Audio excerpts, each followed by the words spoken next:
So what this means, what downbearing is the string essentially goes up to the bridge and then down to the hitch pin.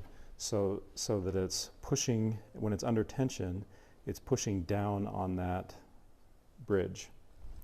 And there's a specific amount that we want it to be pushing down, not too much, not too little. So the sharper the angle, you get a lot of transfer power into the bridge, which goes into the soundboard.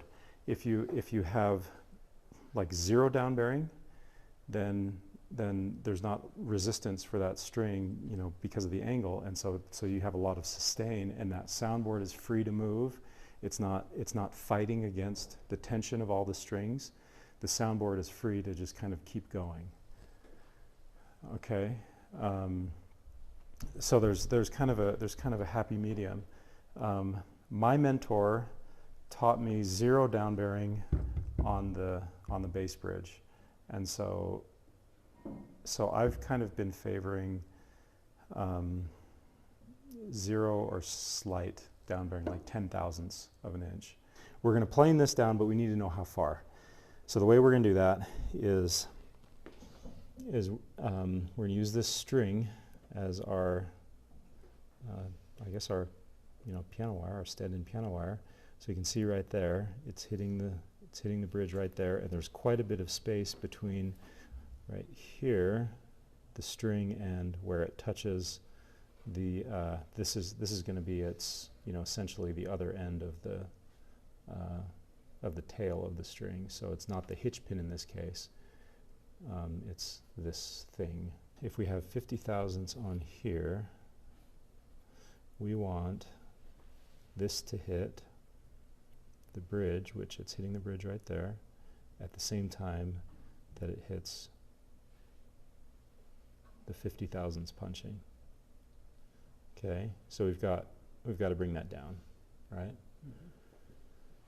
So that's why we have this. What we're going to do is dig a little trench here until we get to that point, and we can dig a trench in all these string locations until you get to that point.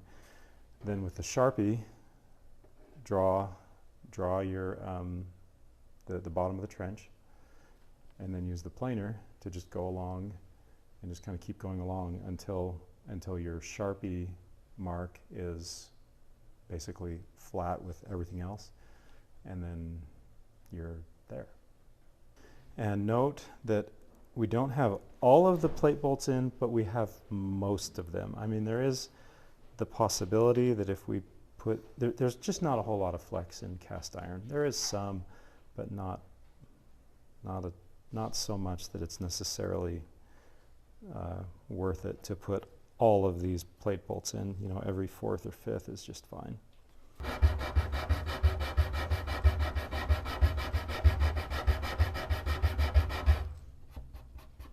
Yeah, I like that. I like that a lot better than so what I've done in the past. We just didn't have the right tool. Is that air driven die grinder thing, and that has a really nice bit on it. Yeah, that we can sand that down with. Okay, let's see what that did.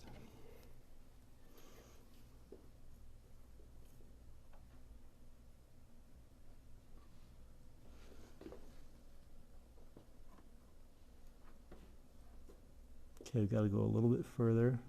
So it looks like it's hitting the bridge right there. And you can still see the shadow of the string a little bit on the punching. So let's go a little bit more. So what happens if you go too far?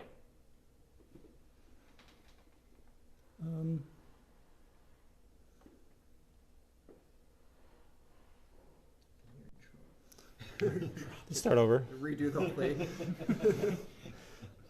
You wouldn't mind, would you, Mike? No, go ahead. Okay. I don't know. You just have more sustain, I guess, and who knows? Because the 50 thousandths thing, like, that's a guess. Yeah. Okay. And more importantly, as long as you have some down bearing, as long as you don't have negative bearing. Yeah. If you have negative bearing, that's a problem. And actually, let's do a little bit more down bearing on like the top, maybe octave and a half. Like Because I want seven? power, Oh, yeah. 70, 80, 100 even. Oh, really? Okay.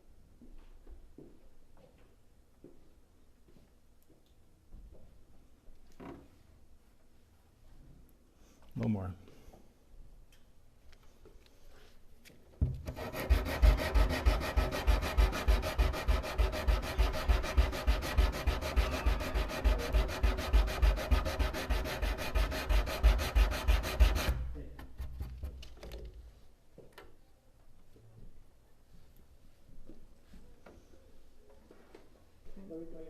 Okay, so I'm going to try and go as slowly as I can. So the idea is that I want the string to hit the bridge at the same time that it hits the 50 thousandths.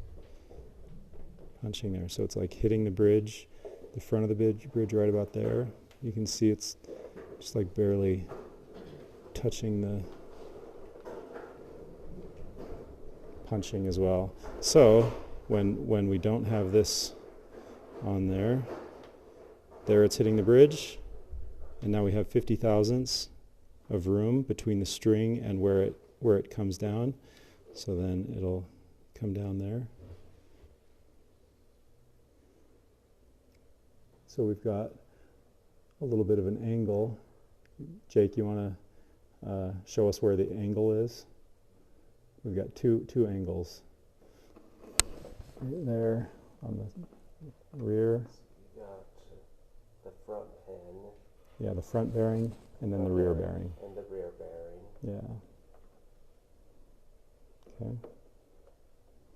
Okay, so now the final step, at least on this one, is just to draw our Sharpie. Okay. Then do that a few more times. Run your planer. And there's your bearing. Okay.